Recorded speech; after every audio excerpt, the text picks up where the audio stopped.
আজকে রান্না করব সজনে ডাঁটা। এই নরম নরম সজনে ডাঁটাগুলো খেতে খুবই ভালো লাগে সরষা দিয়ে। তো টমেটো, আলু আর কাঁচা লঙ্কা কেটে নিয়েছি। সরষাটা লবণ দিয়ে ভিজিয়ে নেব।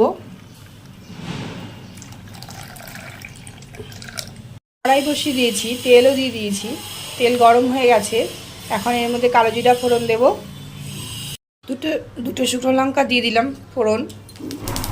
শুকনো লঙ্কাগুলো একটু কালো কালো হয়ে গেলে তারপর কালো জিরাটা দিয়ে দেব। দিয়ে দিব কালো জিরা,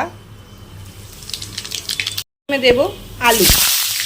লবণ আর হলুদ দিয়ে ভেজে নেব। প্রথমে অল্প পরিমাণে হলুদ দেব।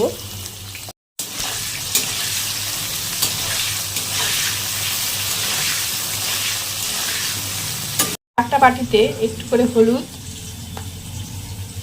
লবণ, টমেটো, কাঁচা লঙ্কা আর অল্প চিনি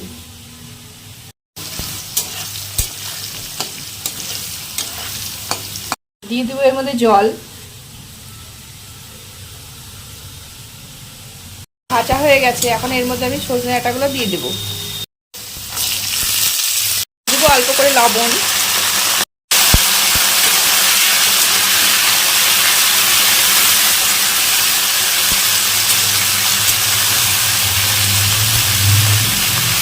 যেহেতু পরে দেবো তাই এখানে এখন অল্প করে হলুদ দিয়ে দেবো। ভালোভাবে একটু ভেজে নিতে হবে।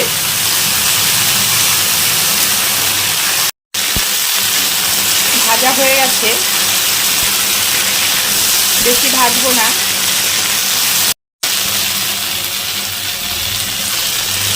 হলুদ টমেটো দিয়ে যে বানিয়ে রেখেছিলাম এটা এখন দিয়ে দেবো।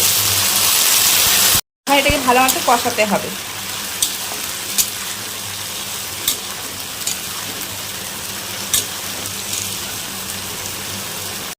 এটা কষানো হতে হতে আমি এই শসাটাকে ছেঁকে নিয়ে আগে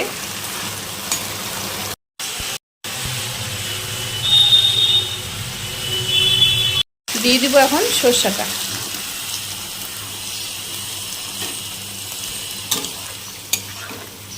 সরষা দিয়ে হালকা নাড়াচাড়া করে তারপরে একটু জল দিয়ে দিব।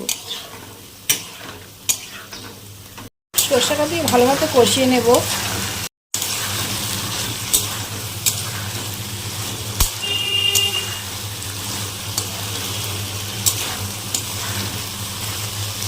যদি আমার ভিডিও ভালো লেগে থাকে তাহলে please comment, like, share and subscribe করবেন। আপনাদের ভালো লাগলে আমারও খুব ভালো লাগে। কষানো হয়ে গেছে। এখন ওই সর্ষে ধোয়া জলটাই দিয়ে দিব। ঝোল দিয়ে দিয়েছি। এখন যেটুকু সিদ্ধ হওয়ার বাকি আছে সবটুকু সিদ্ধ হয়ে গেলে নামিয়ে দেব। সজনে ডাঁটা ঝোল হয়ে গেছে। এখন কাঁচা তেল দিয়ে নামিয়ে দেব।